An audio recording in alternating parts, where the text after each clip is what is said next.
And we're rolling. Ryan DuBois, what's up, my dude? Man, I don't know what much to say, but this is a pretty good turn of the night, man. How you doing, brother? I'm doing well. It's kind of a trip,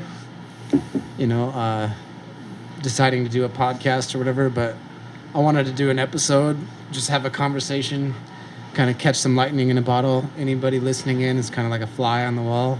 They can kind of just sit in and join a conversation, but not necessarily have to be in the same room, but still feel like they're a part of something. I have some friends that did a podcast, and podcasts are kind of trendy and kind of like in right now, but I listen to a lot of them. Like the 9 Club, the skateboarding podcast, talking skate stuff and all that. And then obviously Joe Rogan podcast, I listen to that. And, Oh, yeah. or if there's a particular person that I'm following, like somebody I'm interested in, like one dude's like David Goggins. So not only will I look up sometimes David Goggins stuff or just see him on Instagram or whatever, but because I follow the character or the guy, David Goggins, I might end up listening to a different podcast, like Rich Roll podcast or... Rich Roll. Rich Roll. Yeah, he's this dude. He's like a marathon runner. Yeah. Has a podcast. Yeah. Yeah, you've heard of him? Yes. Yeah, so he interviews this dude, David Goggins. And Goggins is one of the guys that I was pretty interested in. He's just pretty cool. Got some cool stuff. But yeah, so podcasts are in, and it's just kind of fun. And I had some friends who did one, so I was thinking maybe I could get one going on. And Well, you got to think about the friends that you had, or still have per se. Jose Pizziano. There you go. that's right. Jojo Phillips. Jared Shaw. George, there you go. Yeah, they had a good thing going on. Yeah. Oh, hell yeah. I remember following them for a while, and then I don't know what happened. Yeah, shit. It is what it is. Everyone ends up doing different things at different times. Yeah, so we're just recording a conversation, man. So, but Pizzo, he's got a lot of good shit, man. Like, I'm not that into video games, but dude, that guy is the shit, man. Obviously, the drums, and he did the Pizzo drums. Yeah. Brand for a little while. He had some stickers, and he was doing Free Coast clothing with Lane also. Free Coast clothing. Anyway, that's news to me. Yeah, this was a while ago, and I don't think they're really doing it as of right now anymore, but it's just cool, the levels of creativity of all the homies and what they've done. But yeah, Pizzo, man, with the YouTube stuff and what'd you say you saw him you doing guns or something? Yeah, he's posting regularly on Instagram out with his, I want to say it's his Toyota, God damn Highlander. it. Yeah. He's got that thing tricked out, 4-wheel drive, and he's got the whole setup, the canopy, and like fucking out there. I think it's a Highlander. Hopefully I'm not saying that wrong. I think it is. But he's out there sighting in his rifles and... Fuck yeah. And I mean he's post-military, man. He's been to Afghanistan and... He's done the shit, for real. He's seen some shit, and that's right. He knows what's up, and I can respect that. Right. Totally. Can shout out to Pizzo, dude. Where you at? Fuck yeah. But yeah, so I was thinking about maybe starting a podcast just for the hell of it, just cause it might turn into something, it might not. It doesn't really matter what the outcome is. It's about just the present moment. But anyway.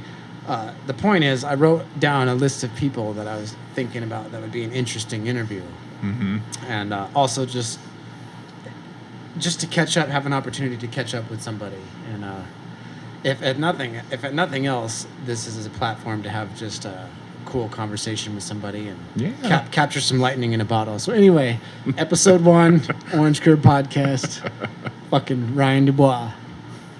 Fucking what's good, dude? What have you been up to lately? Fucking... Man, just... I don't know what much to say. definitely working. Definitely had a great 3 months with my daughter while she was here for summer vacation.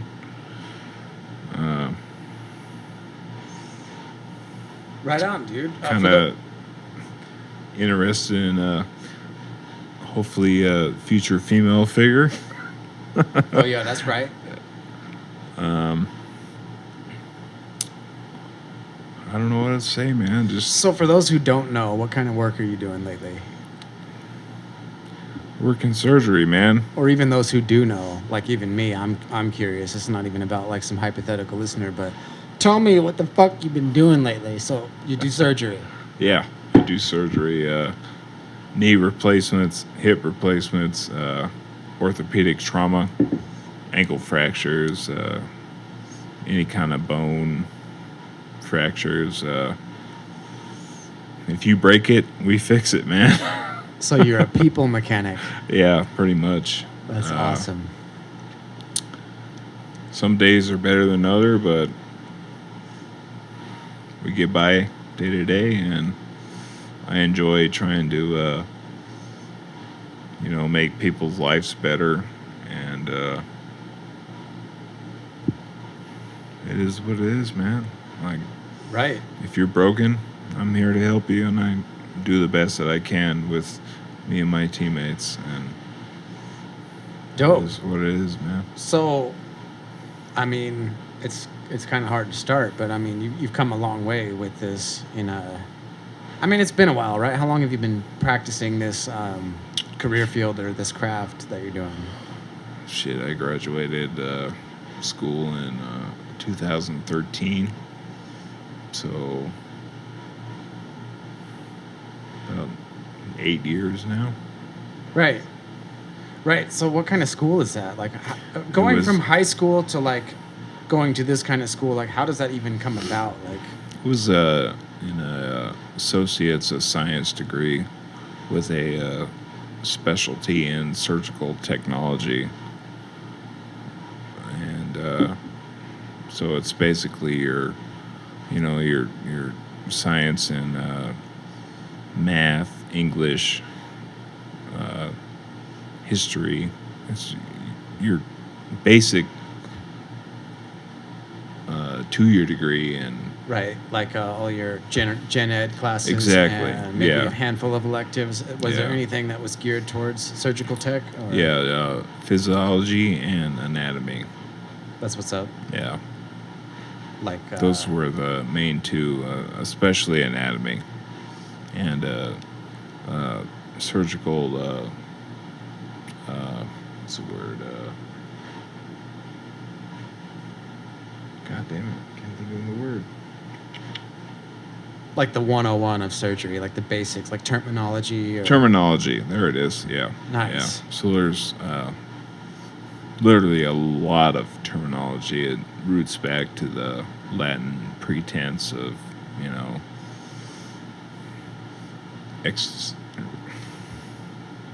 Right. It comes from somewhere. It's all spawned from somewhere. That's for sure. Yeah. But like, what moment or how did you get to this point where you were like, this is something I'm interested in? Like, was there a switch that went off? Was there something that was like, this is like something I'm interested in? Yeah, to be honest, is probably from my mom.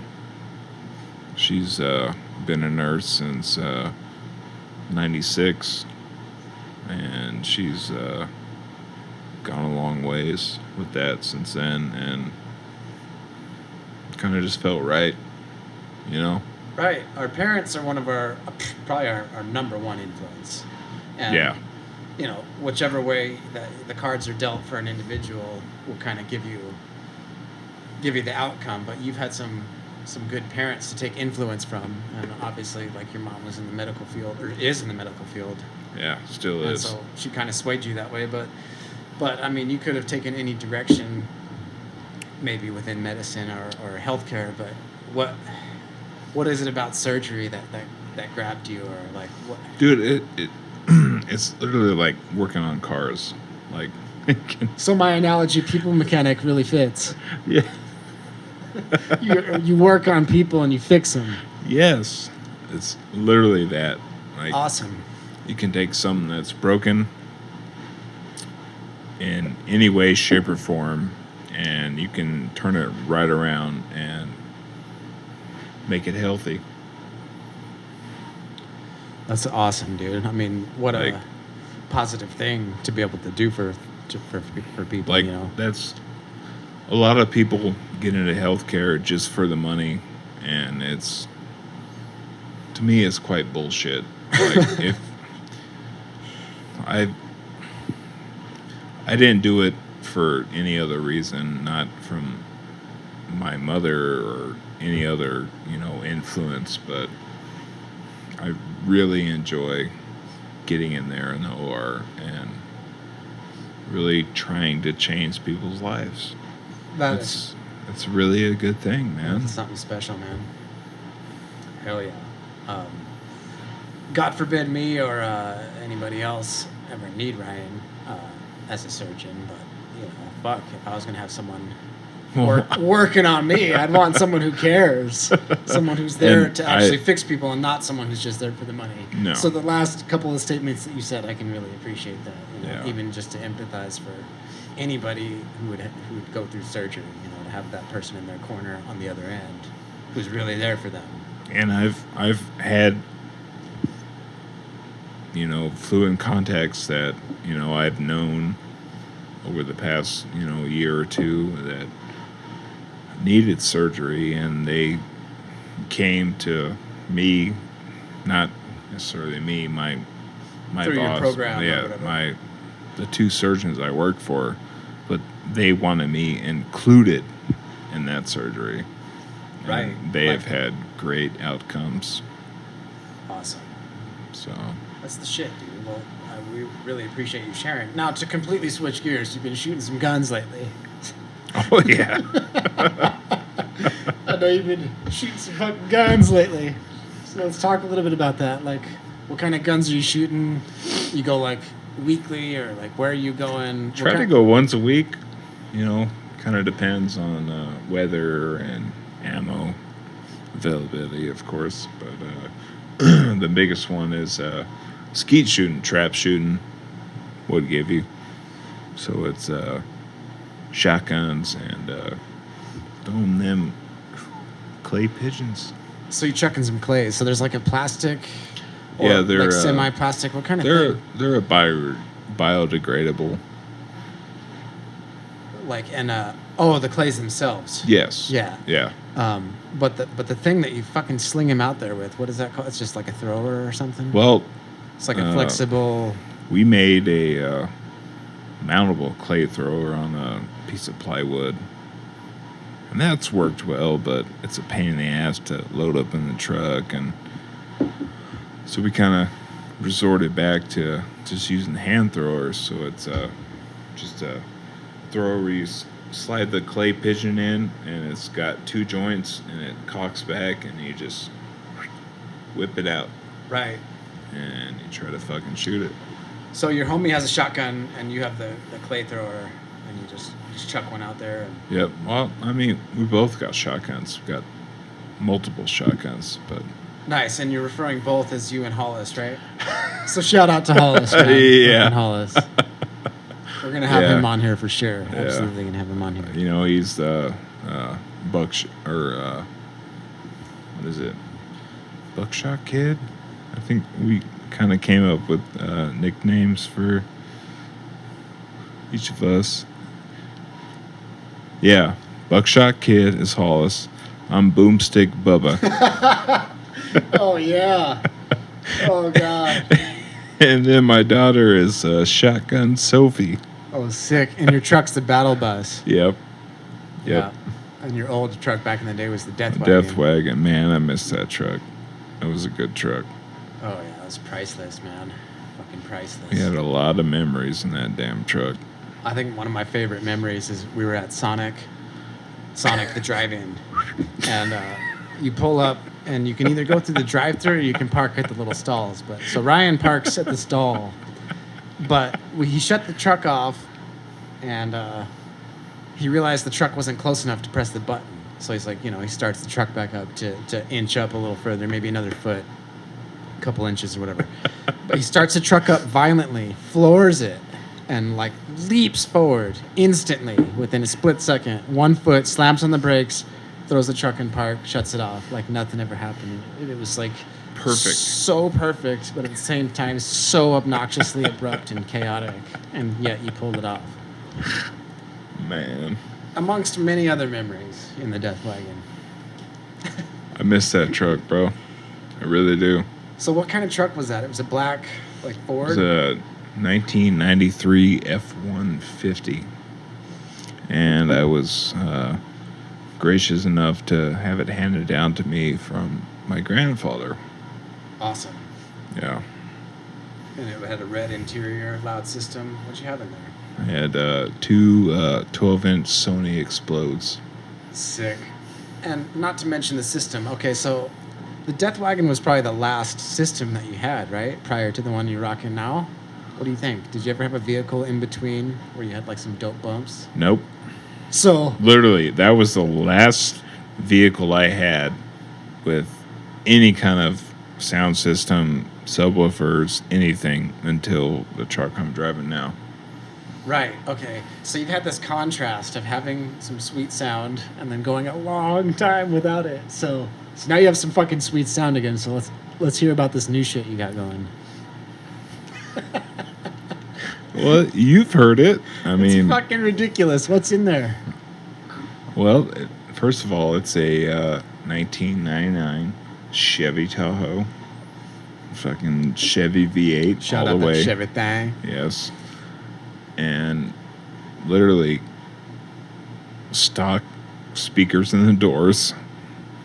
I mean, to this day, I still don't think they're stock, but in the rear, In the rear. two 212 MTX Terminators. Sick, dude. And I mean, for $400, that is literally one of the sickest sound systems I've had. No shit. Yeah, you ain't kidding. All kinds of different music. I mean, literally, like, I was at the surgery center, Scenic View Surgery Center, affiliated with Gerald Champion, last Friday, I want to say. And one of the girls I work with, Dana, she asked me to pull up and park next to the windows that are in the back of the surgery center and turn the system up. So I did. And they're sitting there eating lunch, and I cranked it up almost all the way up, and it was thundering, and I walked in, and Dana said, "Ryan, you got my ass vibrating in this chair." Oh, yeah. And then the following Monday, one of the anesthetists I worked with, he's like, "Ryan, was that you bumping in the parking lot next to the surgery center?" I said, "Yeah." And I said, "Dude, I was in room 2, like literally 4 walls from the outside, and he could fucking feel it vibrating." Right. Well, a lot of that low end, that sub bass. Oh, it goes. Those sound waves travel really far. Goes Really and goes. Really powerful. Yeah. Yes. Yeah. Absolutely. That's why, like, what is it, the Doppler effect or something like that, where you can hear, like, low end Yeah. way before. So, Yep. you like, at my house, you hear the train really loud because I'm right by the fucking train. Everyone in Alamogordo is right by the train. Doesn't matter where you are in Alamogordo. You're Sure. right by the train. But I'm, like, right by the goddamn train. Literally, you are. Like, I'm about as close as you can get to the train for it to be, like, in zone to have a house there and live there legally. And that motherfucker's, like, way before you hear the horn or any of Yep. the metal, you just hear the low end vibration. So I'm sure you're rattling motherfuckers' windows on the block with that truck. Yeah. What's the speakers called again? They're the MTX Terminator. MTX Terminator. Sounds metal as fuck. But speaking of music and bumping and shit, what kind of music you've been bumping lately? Like, what's your go-to? Like, you're just cruising. Dude, what do you throw on? I've literally been into a lot of EDM recently. EDM, electronic dance music. Yeah, especially a lot of Any like particular tracks, artists? Like, Marshmello. love Marshmello. Nice. Skrillex, of course. You know, he's old news, but Even somebody like me who doesn't know what you're talking about knows Skrillex. Any others? Corella. I don't know if you heard of Corella. Nah, man, I need to check it out. What are you streaming on? Like Spotify, Pandora? Or something? Yeah, Spotify. Yeah. Do you have a playlist, like or do you do like certain radio or whatever? Like, No, they based on what I listen to, they make playlists for me. I mean, rock, pop, rap. So it just kind of depends on what I decide to listen to. Sick. Sick. Hell yeah. But Speaking of music, you know, some people might recognize you around town or whatever, or like haven't seen you in a while, and they're like, Ryan, the drummer dude, or whatever. So like, when did you start playing drums, and like, how did all that shit like happen? Like, you know, just segue it like into something a little more different. But it's an interesting part of your life, man. You were like a kind of a progressive drummer for a good period of time, and like, how did all that start? Like, I wouldn't consider it progressive. progressive. No.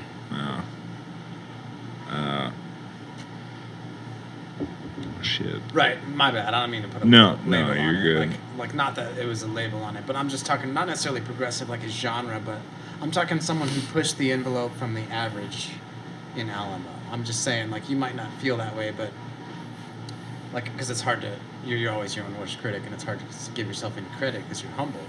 But you did push the envelope a little bit. In other words, I hadn't quite heard playing like yours. Your playing stood out in this town. You know, I mean, most people's playing stands out in this town because there's not that many players in this town. But I mean, yours stood out from a like. Oh, dude. Like it stood out, you know. But shit. But anyway, regardless of genre or level or perception of any skill or whatever, how did it all start? How did you start playing drums? You know, I think it was going into sixth grade. My father was, he played saxophone, and that's what I wanted to do.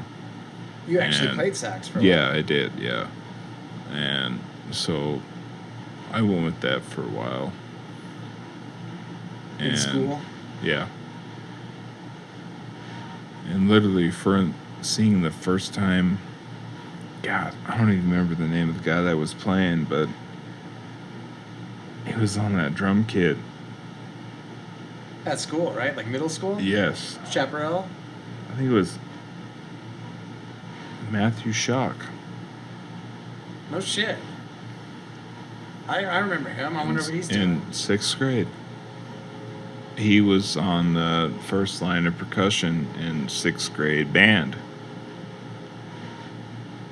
And he was also playing jazz band. As a sixth grader. Yeah. Which And they don't usually give sixth graders a drum kit, right? Or do they? I don't know. shit. I couldn't tell you, but As far as I remember, yes. What I'm saying is, if they offered drums as something to do as a sixth grader, that might have been something I was interested in. But I didn't have the drum option. I had like band, orchestra, or choir. You drums weren't on were my in radar. choir. I was in fucking choir. Yes. Which is cool as fuck now as an adult, and like singing and vocals and taking that seriously is something really cool. But as a sixth grade boy, like the last thing you want to sing is, the last thing you want to do is sing, especially what they're making you do at like 8 o'clock or 9 o'clock in the morning on every day of the week or whatever. You're like, I don't want to fucking sing these songs. You're like, I just want to listen. I want to listen to Rage Against the Machine and skateboard and fucking ditch school if I can and get the fuck out of here. But anyway, man. But no, so like being able to play the drums in school, like that would have been something really cool. So you saw this. But no, I played saxophone through the whole 6th year, and then 7th grade crying around, and I put an interest into percussion, and it didn't really, get anywhere until freshman year of high school. And that's where I was able to finally... I mean, I started doing drums Off to the side, outside of school. by myself, yeah. So you were practicing drums at home. In the band, when did you start making it into drums in the school? 9th grade. 9th grade, okay. Yeah. So you played saxophone through 8th grade? 6th, 7th, and 8th? And then 9th grade, I was on the pit, is what they call. And then 10th grade, I was on bass drum line. 11th grade, bass drum line. And then 12th grade, I said, fuck it. After that, you're like, fuck this bullshit. Yeah, I'm just going to play heavy metal and fuck all y'all. And you had been playing rock and roll and stuff off to the side with buddies and friends and Oh, yeah. other things, obviously. Yeah. Mm-hmm. I mean, I was one of them in the beginning. Yep. I was like, I'm getting a guitar. You were like, I'm getting some drums, and we were going to... Dude, like, I remember you and I playing in that side shop in my grandma's flower shop when we absolutely fucking sucked. yeah, oh, absolutely. Terrible. Terrible. But it was fun. It was fun, though. Yeah, Yes. and it's a catalyst. It started it all, really, you know? Yeah. So you went from playing saxophone 6th to 8th grade. You got to 9th grade.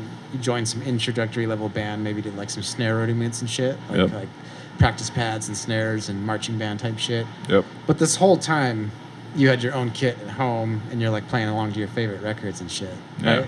So Yeah. like, what were some of your favorite records? Early drum records where, you know, Dude. where'd you start? Hands down, Ride the Lightning. Ride the Lightning. For those who don't know, that's Metallica's second album. Ride the Lightning. That was the first Metallica album. I went with my mother to Hastings. I don't know if anyone even remembers Fucking Hastings. Hastings, dude. Dude, on the top of 10th Street in Alamogordo, in Mexico. Fucking 10th in college, by Goodwill, up there. Yep. Yeah. That was literally one of the best albums I can never say I've had. Shit, dude. You ain't fucking kidding. I used to jam that one too a lot. In that shitty Honda Accord I had. It was actually a pretty decent car for what it was, but I remember you picking me up on Dewey in that thing. you got to start somewhere. No, I'm grateful for that car. It was dope. Rick hooked it up for sure. He hooked it up. I'm grateful for it.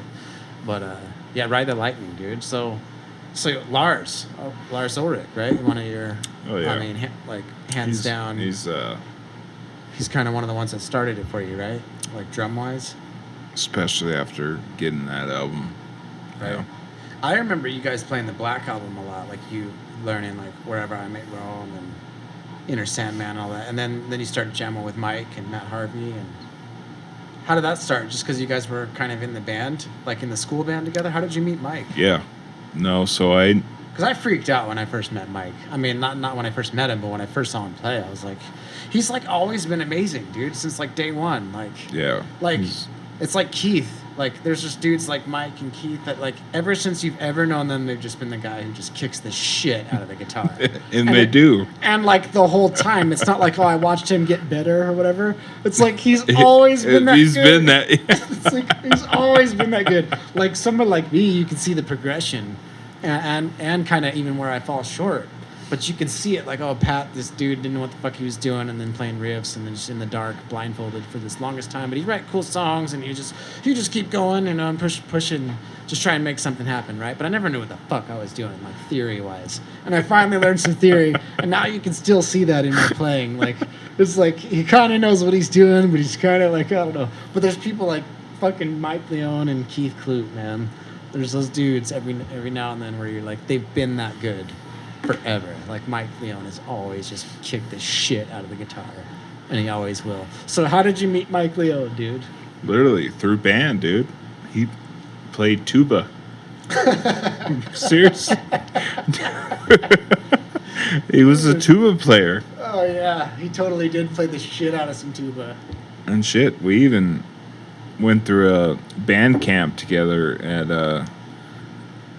NMSU. Fucking band camp, dude. Yeah. But I think before that, God damn. How the hell did we meet Jose? Just through the school or word of mouth? I guess, but I remember... It was connected to the band somehow, huh? The band camp? Mike and I were jamming in my parents' garage on Dewey. And we even had Jose over, and that's when we first wrote Virtuoso. Jose Barunda. Yes. I still to this day do not remember how we incorporated him. It's just organic, like anything else. Like you said, you probably just ended up around. Heard you guys playing or something, and just I play guitar too. But Jose was in the high school band too. Oh, he was in the high school band. Yeah, he was. He was probably already playing jazz guitar or something. Probably. No, he was on the drum line. Oh, the drum line. Yeah, Jose was a phenomenal drummer. Percussionist. Yes, percussionist. There you go. And also beat the shit out of some guitar on the side. like Yngwie Malmsteen. Look what I can do. Yeah, dude. Oh man. And I remember Mike and I and Jose in the garage on Dewey writing. I'm pretty sure that was the name of the song, Virtuoso. And just jamming that over and over again. What a cool name. I didn't even really hear the word virtuoso until way later. So you guys, I mean... I think that was the name. Yeah. I mean, it sounds like something you guys would have. I'm just saying, you guys were a little ahead of the curve. I mean, for age-wise, and for Alamo. So you went on to form a band with these dudes, right? Yeah. So what was that band... I mean, I know what it is, but let's talk about the name of this band and like the kind of music you guys played, and just maybe a couple memories or some shit, man, because it was good stuff. Yeah, it was definitely a lot of fun. That's for sure. You guys were pretty advanced, dude, for like 16-year-old kids or 15. You know, you guys started really young. You were pretty advanced in the context not only of Alamogordo, but I mean, I would say overall. I mean, I'm just saying you had a chemistry, you guys gelled, and you had a sound that was, it's not fake. You can't fake it. Like real recognizes real, kind of like, right? Like, yeah. Like when you hear someone playing for real, like you're like, damn, like they're good, and you know when it's kind of mediocre or kind of like, I mean, they're good or whatever, but I'm just saying, like you guys, it was like, holy shit, like these kids are fucking good. It was kind of next level shit. I mean, each as individual players, but also as the whole is greater than the sum of its parts kind of thing, you know, like you guys had a special sauce. So like, what did that start out with, man? It started at the flower shop or something? Yeah. It was, we were definitely grateful for my beautiful and supporting grandmother that had a great business on 10th Street of Alamogordo. Gypsy Rose Flower Shop. Excuse me. Yes. And there were several different locations, but every single one, you had a drum set in the back. And we would get to the shop, literally, right? And then we would unload the drum set and pack it up, unpack it, set it all up. I'd watch you set all that fucking shit up, and then the other dudes would come in and set up their amps. And all even that. The very first one that she first started her business, that's where I got my first drum set. Yep. Was that the one on like Puerto Rico or Cuba or something like that up there? Yeah, right next there to Amigo's Subway. Bakery and Subway. Yeah. Yep. It would be like 1100 block, because I worked at that Subway and it was 1101, so we'd see. Shout out to Subway 10th. Then 1100 block. And then they're on the corner of 10th and White Sands in that old historic building. The pub, the Plaza Pub. Yep. And then the most epic and best one was on New York and 9th, yeah. Literally a studio. So it used to be a studio. It used to be a music shop. Danny's Music Shop is what it was. And nice. then my grandma turned it into a flower shop, but let us keep it a studio. And it even had a room with a window. Yeah, literally. So you could look sound through. room. control room, sound room type shit. Yeah. I really have a really good memory. Lots of good memories. At least 2 to bring up tonight for sure. Hollis might have to be here for the second one just because it was extra priceless. But one memory I have that was really good at the Gypsy Rose on New York and 9th at the old Danny's Music Box was I was in one of the rooms. All right, so there's that window, right? The control room or the live room or whatever. So I must have been in the control room, and you guys were in the live room, and I'm looking through the window, and you guys have the light on in that room. And in the room I'm in, it's dark. I'm just getting the light through the window from your room. So I'm getting like the secondary light from the other room.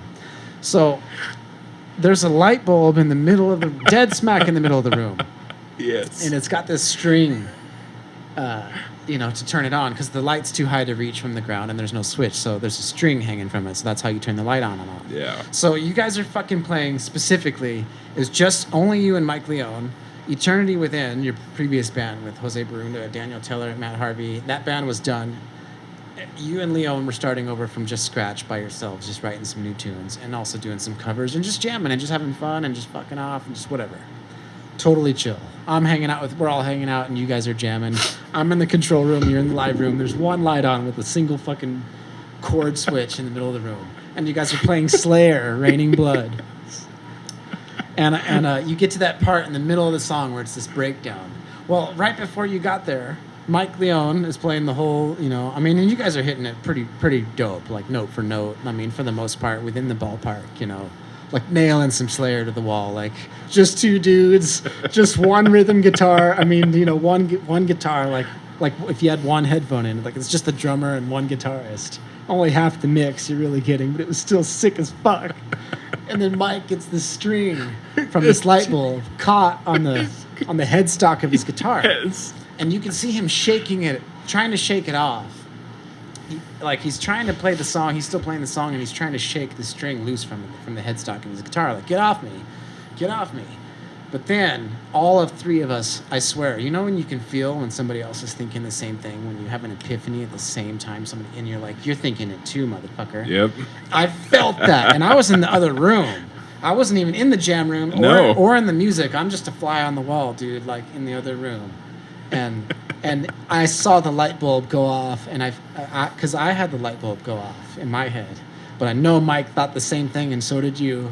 And Mike, the light bulb moment was Mike was like, this is the perfect part of the song where I could turn the light on and off with my guitar.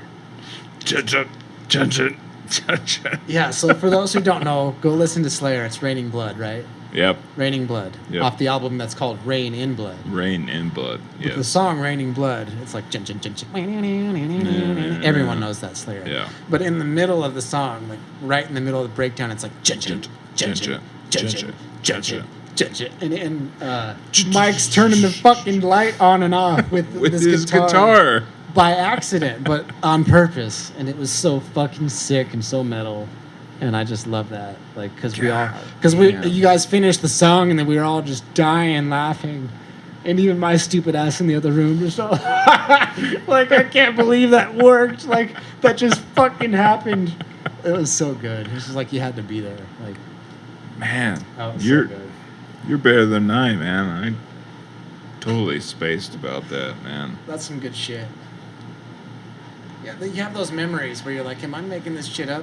But some of those things that have happened to you are like, you couldn't make it up. No. You know what I mean? Mm-mm. Like, I had this cat, right? I moved into the warehouse. It wasn't even my cat. My mom had this cat next door, and it was kind of a half indoor, half outdoor cat named Petey.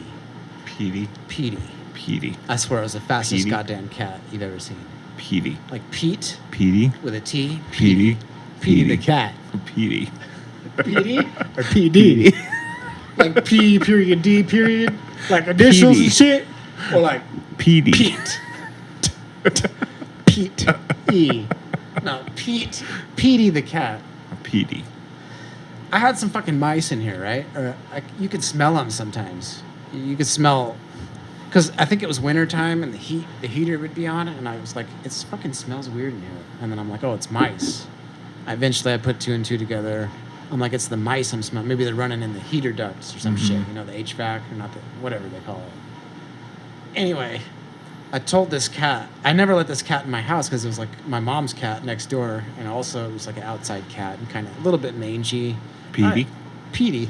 And I didn't want it like, getting cat hair all over my house and just being just some, kind of rugged outdoor cat inside my house, just tracking his mess inside, right? But I was like, I wonder, the old cat and mouse experiment, like, what if I just bring this mouse in here for a night just to see what happens? Sure. To see if he gets a mouse or not. Just to test the theory. Sure, I fucking swear to you, dude, I am not making this up. The reason I brought this up is because those things that happen to you that you think are like stranger than fiction sometimes, and you're like, did that really happen, or am I just making shit up? I let this cat inside the house, dude, inside the warehouse. And I was like, I looked at the cat and I was like, Petey. I was like, get that mouse.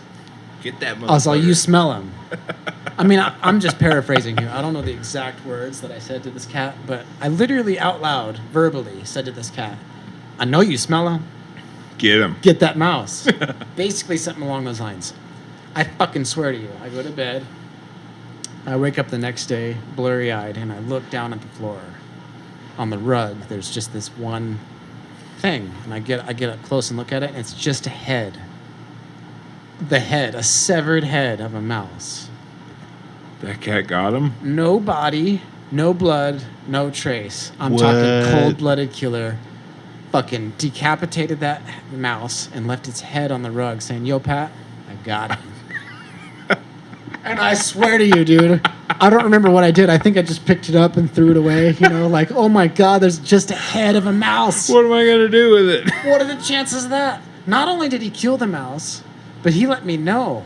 Like, he left a trophy out. Like, I told you, motherfucker. Telepathically communicated with that cat, and that motherfucker, mafia boss style, like, executed a mouse and left its head on the rug for me. Dude. And there was no blood, there was no body, there was no trace. Silent killer, dude. Straight up. Shout out Petey the cat. That motherfucker just, one day never came back. Cats do that sometimes, and yo, Petey, wherever you at, you's a cold-blooded killer. Yeah, motherfucker. Oh, man. But yeah, like when you guys pulled that off at the flower shop, man, that was nuts. Because it wasn't meant to be, but it was. Like, it just fucking happened. The light switch right to the Slayer. Dude, still though, I think one of the greatest flower shop moments was my, not to be vain or anything, but it was my 16th birthday party. I don't know if you remember that, man. Was it at the Plaza Pub one, right? Yeah. I vaguely remember, like, being there, be a few birthday things, like maybe some balloons, and, like, I remember the thing going down, but I don't remember what specifically went down, But I got off work from the rec center, and I was trying to get in touch with fucking Leon. Calling. I'm like, where the hell is this motherfucker at? I never answered, so I just said screw it and went to the flower shop, pulled up, and it was dark and whatever, and literally walked in, and as soon as I opened that door, lights turned on, and happy birthday, blah, blah, blah. And yeah. I was like, really, dude? You're like, oh, that explains it. That motherfucker. He's just been ignoring your calls all day. Exactly. I mean, it was all part of the plan. He usually doesn't answer my calls, and then the one time I'm like, dude, why aren't you answering? Hello. And he was in on it all along. Fucking Mike. He's doing pretty good, man. We need to get in touch with him and see what's up. But shout out Mike Leon, dude. Good dude, good friend, man. And it's been a while. Yeah. But, yeah, man. Love that guy. So, yeah, man. So lately, man, you've been, it's kind of gone full circle. You still did some drumming a little bit later. You played with Burning Sunday. You recorded a record with Burning Sunday, Eyes of Tragedy. That was pretty cool. And you did a few recordings for Eternity Within, right? Like some little studio work in like Tularosa or something. Mm-hmm. And then he did some stuff with Bart. What was the name of that place? Cactus Lady? I don't know. There's some building off of was it not 82? Yeah, 82. No. 70? 70. 70. Yeah. Yeah. With some guy named Scott. Shit. I don't remember his name, but Was that like one of your first times doing a recording session? yeah. Did you like have a metronome? Was it all one take? Like No, I've were you the only time I've ever recorded to a metronome was with Crimson Storm Crimson Storm? when I was in Phoenix. Yeah. Before that, never recorded to a metronome. Were you recording like simultaneously with the guitarist, or did the guitar lay down the track first and you were playing to the tracks? No, so I had a click track in my ear, and then the rhythm guitar and I laid down the track together. At the same time? Yes. So you kind of had that like chemistry, kind of that like that live feeling. Yeah. Dope. But Super dope. we were both on a click track. That's what's up. Yeah. In different rooms, like isolated. Yeah, I microphones. was in the live room, and he was in the captain's room, whatever you want to call it. Dope. So that was some of your first recordings that you did, pretty much? Honestly, like Demos? professional kind of demo, yeah, I guess. And then you did an album with Bart, right? Out at Bart's house, right? Or did you guys go somewhere else for that one? No, Bart was way before Crimson Storm. Oh, no, I was talking about Eternity Within. That's what I was thinking. Oh. Out in Thule. No, I think the actual full-length, the actual full-on production was probably with Burning Sunday. At Bart's? General Chaos. Oh, yeah, General Chaos. You Yeah. basically did 2 albums with him. Yeah. With the whole Burning Sunday kit with Leon on one guitar and Bart Yep. and Wayne Nico, on vocals, right? Nico And John on Wayne. bass. Yep. Fuck yeah. And then you went to Phoenix. So how did that come about? It was because of school, right? Like going to... Yeah, that's What why. year did you move to Phoenix? 2012. Nice. So how was that like, man? Living in the hot-ass desert. Motherfuckers be like, oh, it's hot out here in Alamo, but you go to Phoenix, that shit's hot as fuck. So, like, what's it like a day in Phoenix?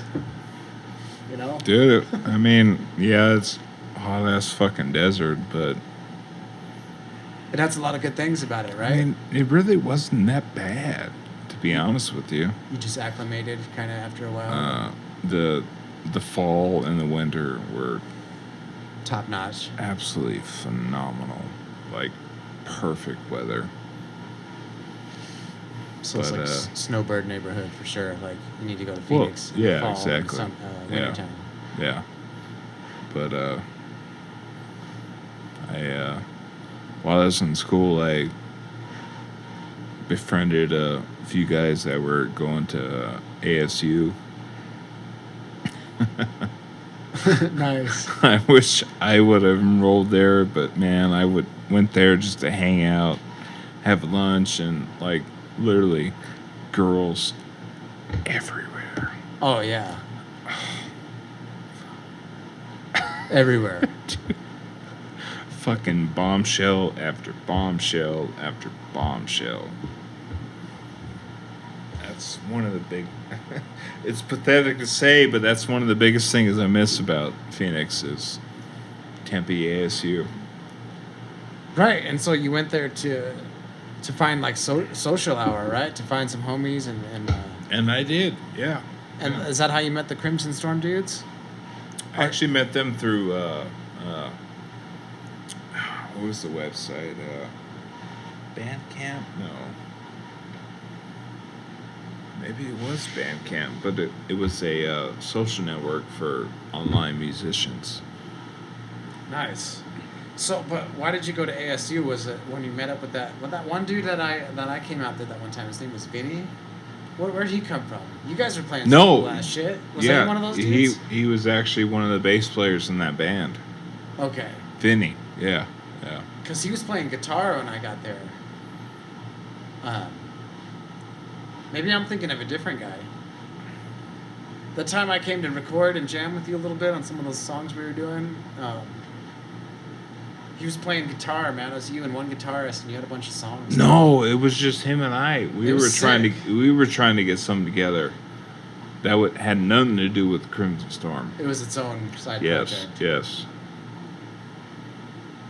Oh man, I forgot about that guy.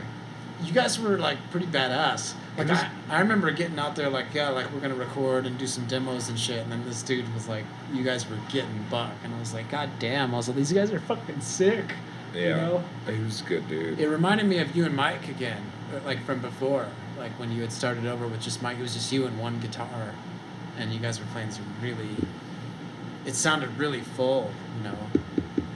Oh shit! I think his name was Vinny, dude. No, I know his name was Vinny, but what the fuck were we doing?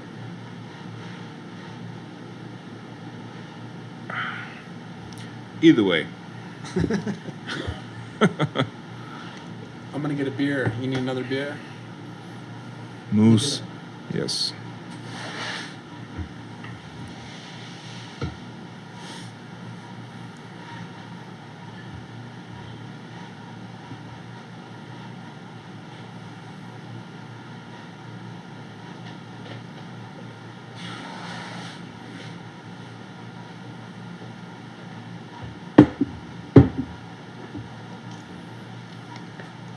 Sorry, I had to interrupt to get a fucking beverage there. I should have thought ahead and had the beverages already in here. But his name was Vinny.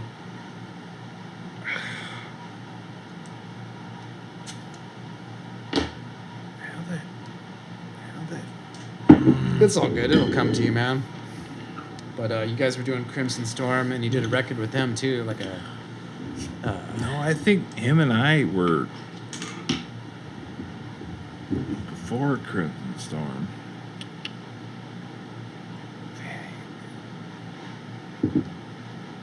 No, you're right.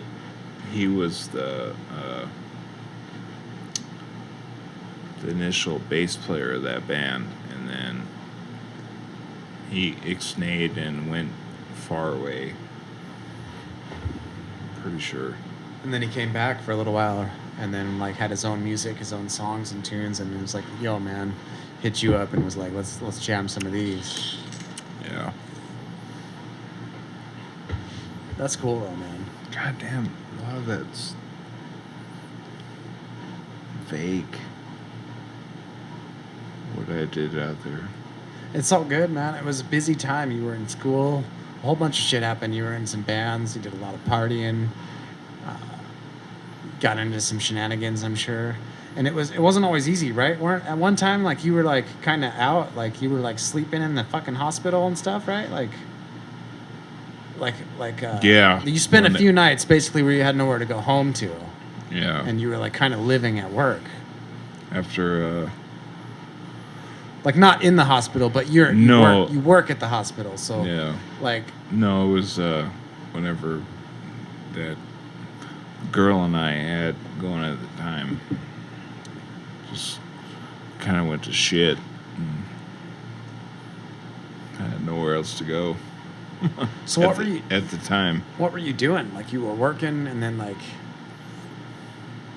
it was the only place to go. So you kind of just like chill somewhere at the hospital and catch some Z's, or like yeah, it was either do that or spend money at a hotel. Yeah, which is insane. I just crashed at work. So that was obviously not for a long time, but that went on for what, a couple of weeks or something, or a week or two? Yeah, about maybe a month. Right. So you've clawed your way up and through some different shit, as most of us have. You know, you fall down once or twice here and there, but you picked it back up, and you're also a dad, right? So you've got a kid, and what's that like, man? How's the whole... Dude. How's being a dad and like... I love it. Like, literally right now, I'm missing my little girl so much. A second grader? Yeah. So she just started second grade? Yeah. Wow. 2 weeks ago. Week ago. Yeah. Yeah. So how is that, man? Do you have like that whole existential, like, holy shit, that's another me running around? Like... I mean, obviously. Pretty much. You've obviously had that, but have there been any moments that you're like, wow, like she's impressed you, or like some? I mean, I'm sure she's impressed you, but it's just got to be. I don't even know what I'm trying to say. She's literally all, daddy, daddy, daddy, daddy. I absolutely love it, and just being able to spend the whole past summer with her every day is just, it's beautiful. Awesome. And so there's like joint custody and stuff, and oh yeah, or whatever, and you see her pretty often. Yeah, so she's out there for school during the school year, of course, and then I get her for Thanksgiving, 1 week out of Christmas, and then full summer. Yeah, dude, and not to shed like any sort of like children that have parents that are split up, right? I'm one of them, right? But see, if both parents are cool, it's almost like you have two really cool like places to go. Like as a kid, it's awesome. Yeah. Like when I went to go to my dad's house, it was like something different because I went to school, lived with my mom over here, but I'd go to Arizona and hang out with my dad and stuff in the summers and every other holiday or whatever it was. You know, it was always a very reasonable agreement, and there was no animosity on either side ever, and Sure. it was great. It was great. Like, I mean, so I think as a kid, it can be rough sometimes being like, oh, my parents aren't together or whatever, right? Like there is that whole side of it but I don't think it's necessarily a bad thing as long as both families are connected in some sort of way, and almost in a strange way, at least from my perspective, it almost opens the kid up to more possibilities. And that's two whole separate dynamics of life that they're exposed to, and exactly. Also that contrast makes you really love that other part of your life because you don't have it all the time, and you're more grateful for it because you're like, oh, you know, there's this whole other side of my life that I'm grateful to have. You know, so anyway, I think it's kind of dope. Exactly the way I feel. You know, her mother and I weren't, you know, on the same page at each other's throat for a while there, but after a while we just decided, like, what's the fucking point, you know? Sure. Right. Being in each other's throat, and the ending of a bad thing can be a good thing. Yeah. It is a good thing, actually. And so if it's not good, then and it's not necessarily an ending, but I know what you're saying though. So we decided, like, so when it's other way. Yeah. Let's just be cool with one another. It's like what we were talking about earlier. There's this whole detour that we could take when you're in a relationship with anybody. Mm-hmm. Whether it be a friendship or a relationship or just an acquaintance.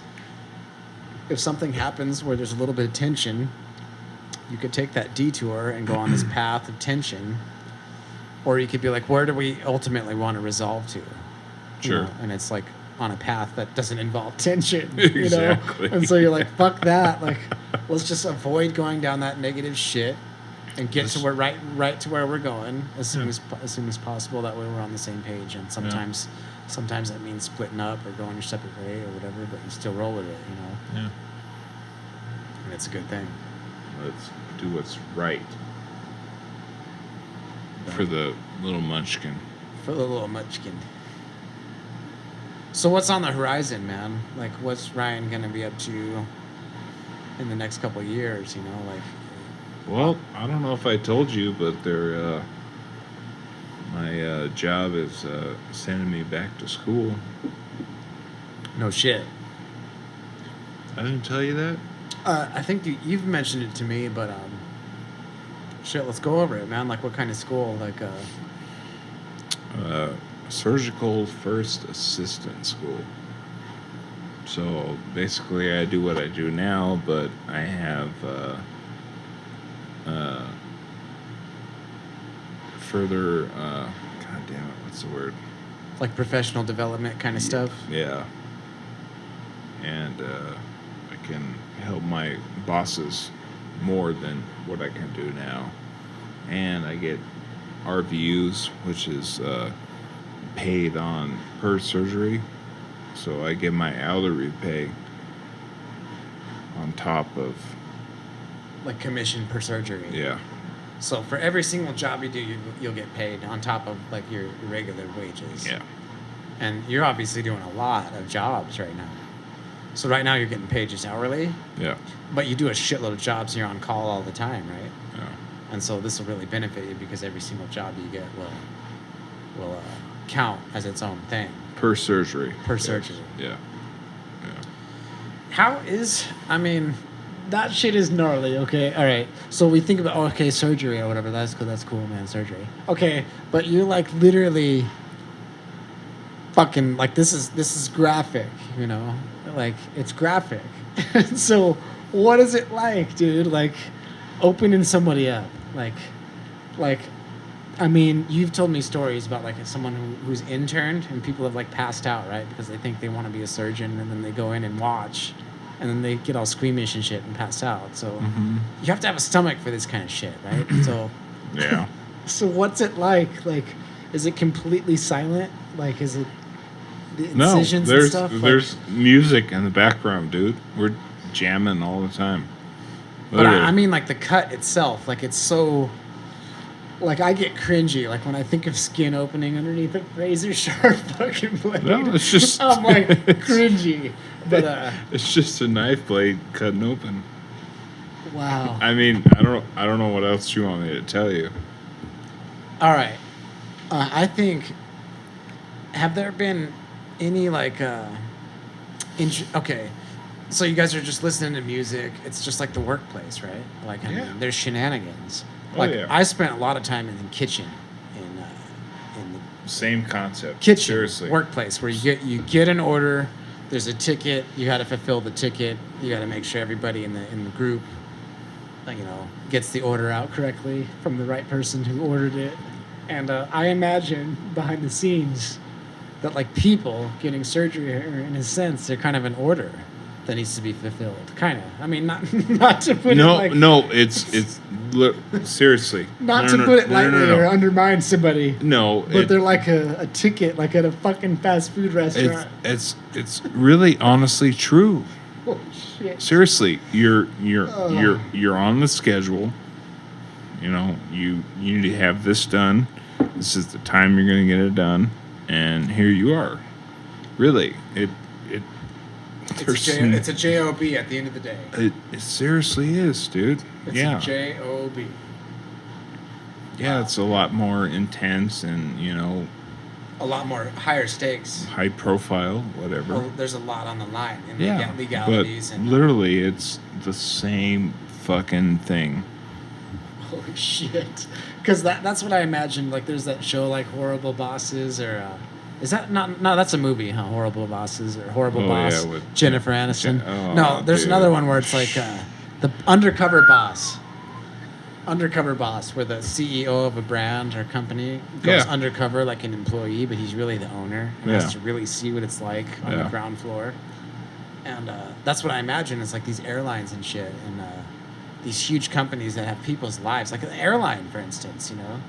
Like fucking hundreds of people on a sky bus. And these fuckers are flying on just huffing fumes, dude. Like, they're on the lunch rush from hell, dude, fulfilling orders. And, like, you land, and you're like, all right, everyone off the fucking plane. Like, empty the bathrooms, like, luggage and fucking all this shit. Like, let's pretend to wipe down all the seats, but we know we're skipping them because we don't have time to wipe down every fucking seat because it's insane. Because they're expecting us to do way too much, and I got way too much fucking shit to do. And it's like a workplace, dude. And you're like, these are people's lives, dude. Literally. Like, my dad's an airplane mechanic, and he works on, like, military shit and, like, F4s. He worked on F4s and F-16s and all kinds of stuff like that. So not really commercial airliners, but he's like, dude, He's like, if you knew the shit that goes on in those motherfuckers, you'd never want to get another one ever again. Not just commercial lines, but he's like, just because he's an airplane mechanic, and behind the scenes, he just sees all this stupid shit happen, and people make mistakes, and someone forgets to do all this, and he's just like, motherfucker, like, are you serious? But like, as a surgeon, dude, I mean, you're not the surgeon, you're surgical tech, right? So you work. No, I help him. You help surgery. The main surgeon, but you're still doing a lot of hands-on surgery. Yeah. You just don't have the credentials yet. No. But you're going to continue. Earlier, you mentioned continuing your school a little bit, right? Mm-hmm. So you're kind of going to maybe seek to further your credentials, right? Yeah. So you'll get that commission per surgery, and then you'll get like a slightly like higher title or something. Yeah, I'll be a CST/CFA. Surgical. Yeah. Right. Yeah. The acronyms are crazy. I know. Like working. But I mean, it's really cool because I mean, when I first signed the contract to come here and work, you know, they guarantee me that, and it's been almost 2 years, and it's finally coming to fruition, and so I'm stoked. And nice. So it's like that cheesy old saying, like, patience is a virtue, or whatever. Yeah. But it is true, right? Because if you hold out and stick to it, good things can happen. You know? Exactly. Try to jump the gun and you're impatient. Yep. I mean, some people walk out on their job just because they have a bad day. Yeah. And they're like, you got to hold in there, man. There's always bad days in anything. And shit, that's what I've done. And fuck, here I am, man. That's awesome. So what about, like, you're probably going to obviously stay in this field. Do you have to go back and do, like, gen ed stuff, like, or, like, college shit, or you kind of work your way up through the medical scope? What I've already got right now is what is it, 2-year degree in surgical technology, and then surgical assistant is it's not really a fortified degree, but it's a step up. You're educated more in anatomy, physiology, surgical practice.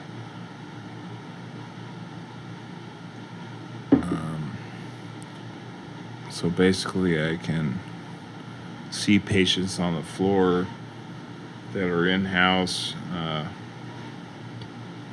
diagnose, release. Just, it's more of a, so not a physician assistant or a nurse practitioner, but I'm like right under that level. Like, you won't have your own practice necessarily. No. No. But you're a specialist. Yeah. You're a specialist, and so I can diagnose, treat, and case or whatever. Take care of orthopedic problems in patients. Nice. Yeah. So you're still on your way up. All right, so let's hear at least one. What's some crazy shit that's happened, dude, behind the scenes? You know, without, like, obviously naming a specific individual or putting anyone on blast, but just, like, from a general, like, blanket statement. Like, what's some crazy shit that's happened behind the scenes, dude? Because you've obviously seen some crazy shit. Anything out of the ordinary? Or working your way up? Any grunt work? Like, I know, like, because your thing is orthopedics, right? And specifically, like, what is it? What do they call it? Not pediatric. What is it, below the knee or whatever that you do? No, anything below the knee is podiatry. Podiatry. I remember you talking about that one time. No. I don't do that.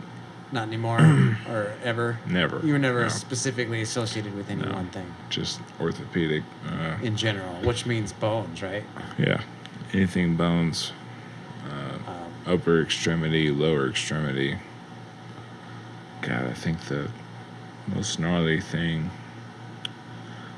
I got a call at like 3 a.m. in the morning. It was a heroin IV user. Literally, her whole entire upper arm was like a fucking balloon. And one little cut into it and just it imploded. Emptied.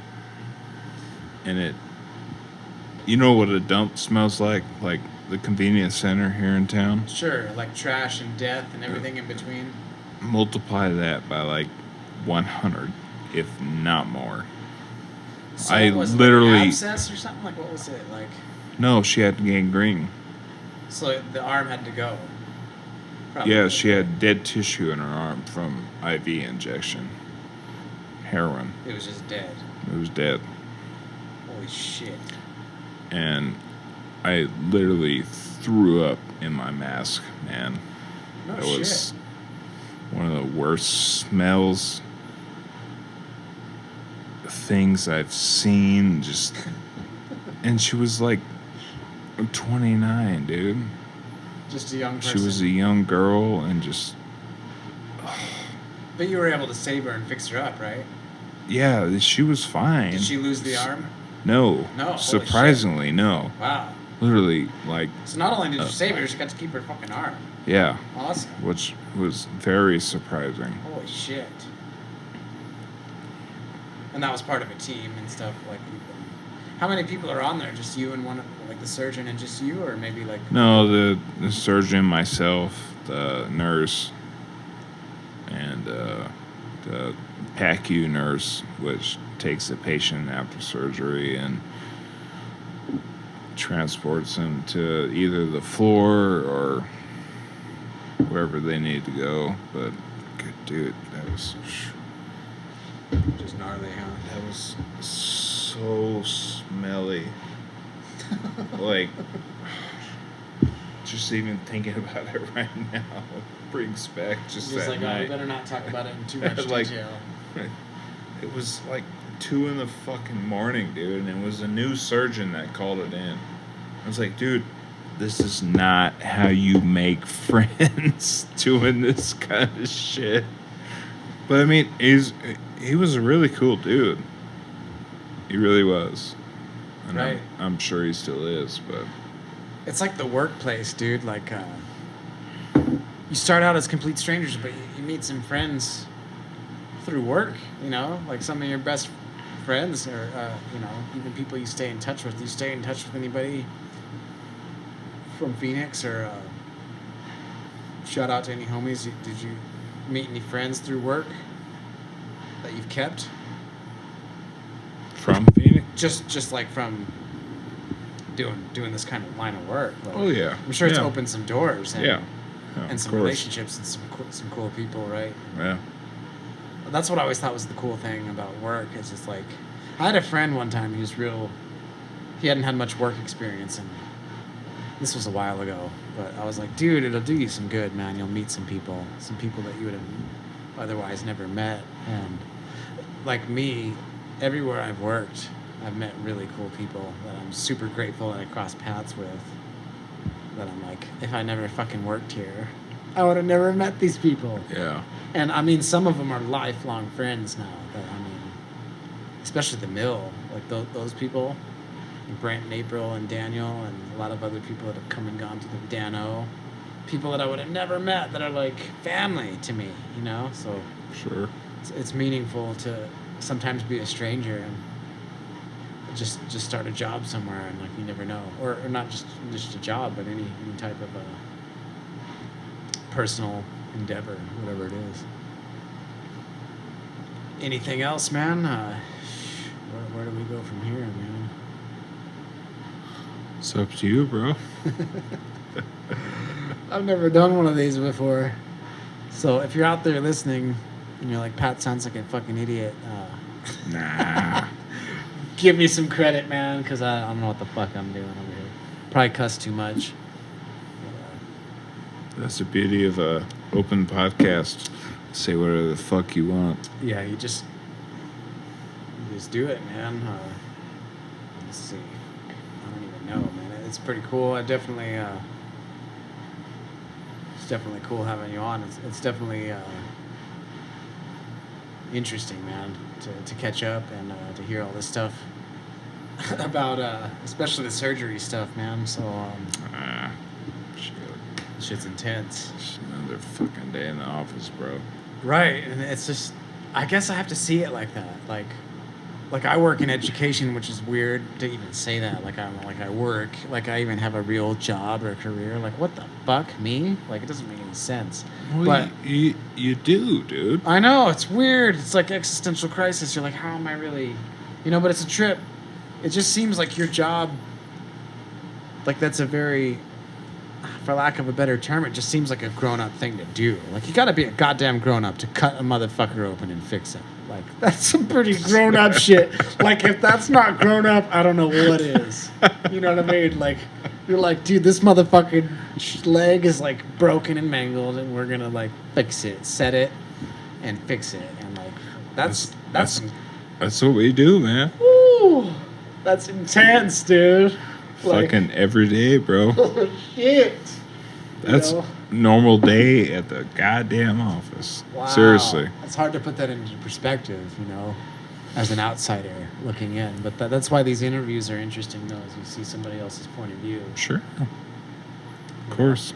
And it takes people that can handle that, because it takes a village or whatever, and that's what I love about society. It's like the exchange of goods and services, like capitalism, Mm-hmm. Like not to be this or that or one thing or the other, but to not have to be an expert at every fucking thing is amazing.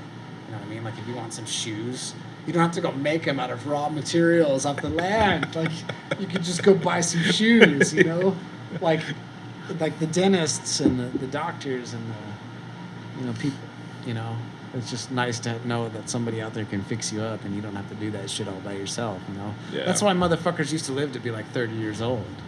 Because there was no health care. No. You were lucky to live to 30. And that's where we're at. We would basically be dead right now. Like a couple thousand years ago. We would be old-ass motherfuckers that were about to die. And we're like 28. Shit. So what motivates you though, man? Like me, I've been realizing, like somebody who's older, anybody who's older than me at all is gonna be like, whatever, you're fucking 30, shut the fuck up, which is the truth. Because I don't know if it's empathy or I don't know what it is, but I can imagine it from their perspective. Like, shut up, you're only 30, like you got plenty of time, whatever, right? Someone who's older. No bullshit. But the way I'm looking at it is, I think it's that time in life to get the fuck after it.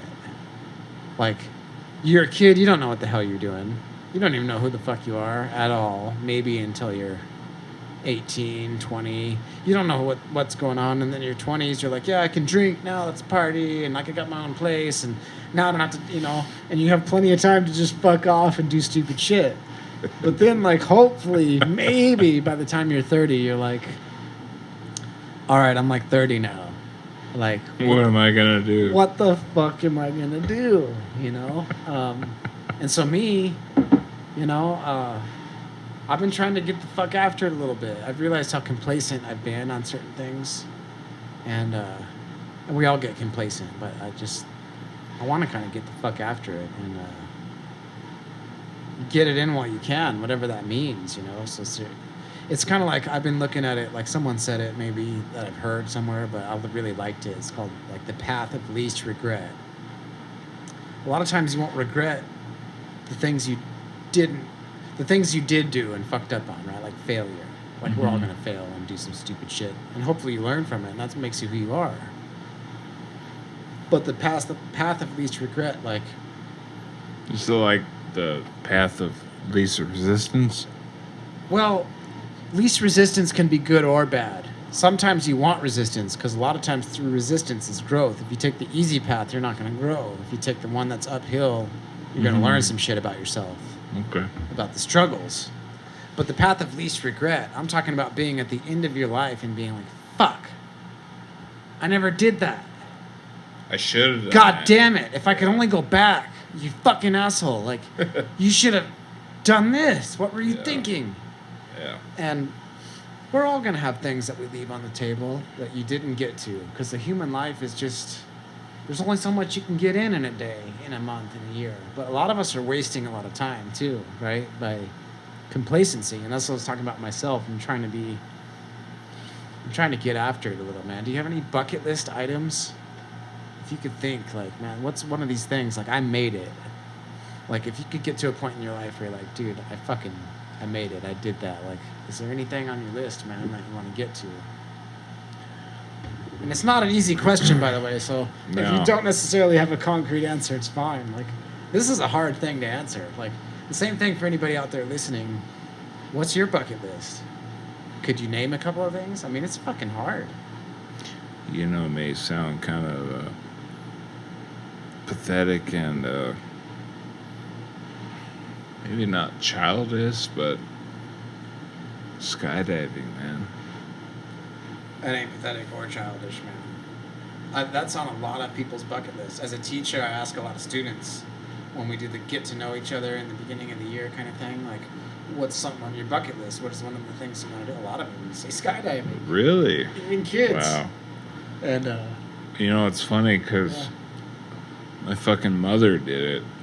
I'm like, if my mom did it... Your mom just dipped out of a plane that worked just because she wanted to? I gotta do it. Yeah. So that's been one big thing on mine.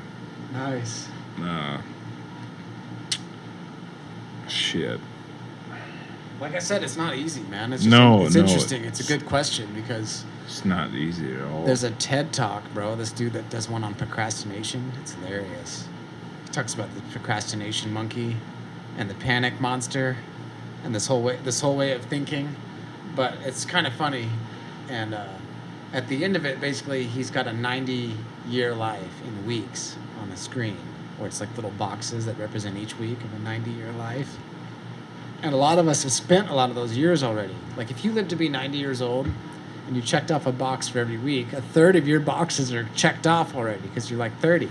Dude, I don't want to be 90. So check it out, though. That means a third of your life is done. God damn. So it's like, basically, his whole thing about procrastination is that it's one thing to procrastinate on something that has a deadline. Sure. Because you can procrastinate and procrastinate and procrastinate, and then you're like, oh shit, I gotta get this done though. I gotta do it now. And you stay up all night and you'll get it done.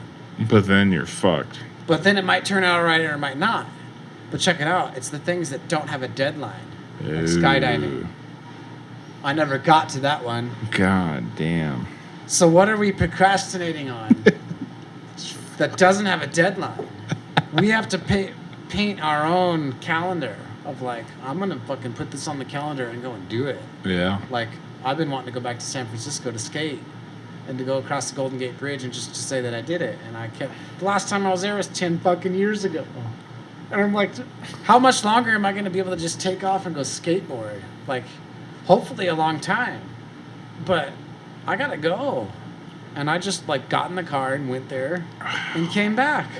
And, like, I fucking did it. And that's just, it's not that big of a deal going to SF. Oh, you skated across the Golden Gate Bridge? Congratulations. You know? But to me, that was a big fucking thing. Oh, sure. Hell yeah. And even those small wins are a big win. I'm like, God, man. You know? It's just not to like put a dark cloud over anything, but I think it's something that we should all think about more often, man. Sure. What are you going to get in those weeks? How many of those weeks are already gone? It's like you have two wallets, bro. It's like you have one with money and one with time. And you spend money on certain things, you spend time on others. Depends on what it's worth. Mm-hmm. Am I going to get on the ground and change my own oil? Or am I going to spend the $40 and just go through a drive-thru and have it done in 10 minutes? What's worth more? The money or the time? Hopefully, eventually you'll have more money. Yeah. And your time will be more important, you know? I mean, it's already that way. Our time's obviously more important than money. But, yeah, man, we gotta... How much time do we spend on bullshit, and how much time do we even have left? It's like the balance is unknown. Even in that whole concept of a 90-week or a 90-year life. you know, so we don't even know. I think we spend too much time on bullshit. I think so.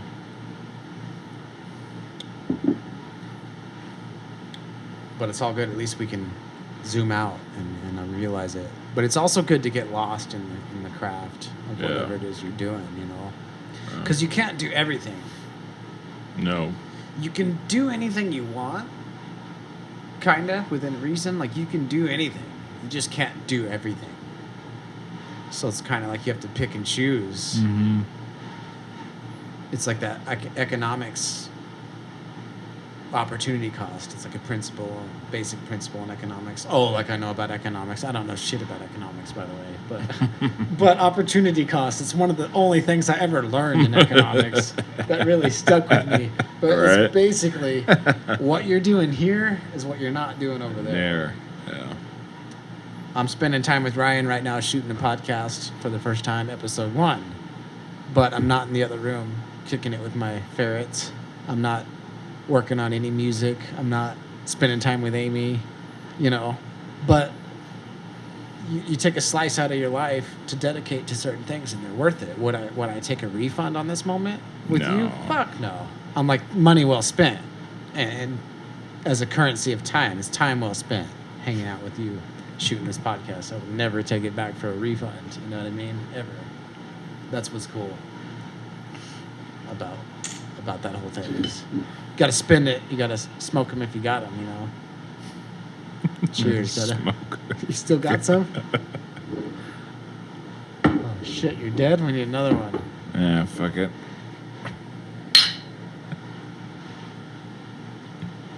Well, there's a little bit there. Anything else, man? What should we go over? We've been going a while, close to an hour and a half already. Time flies. Is it really? Yeah. Shit. That's been a good moment, man. We're going to listen back to it later and be like, nah, you can't release that.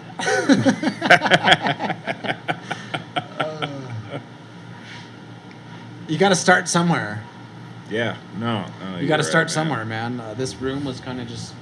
It was kind of sitting here with some art supplies and shit in it. And this nice, perfect little round table. It kind of all... And is it recording still or no? Yeah, it's still shooting.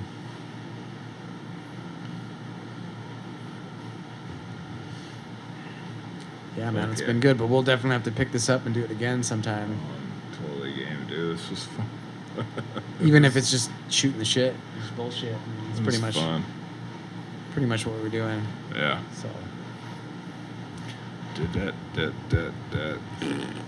Yeah, man. But thanks for coming by, dude.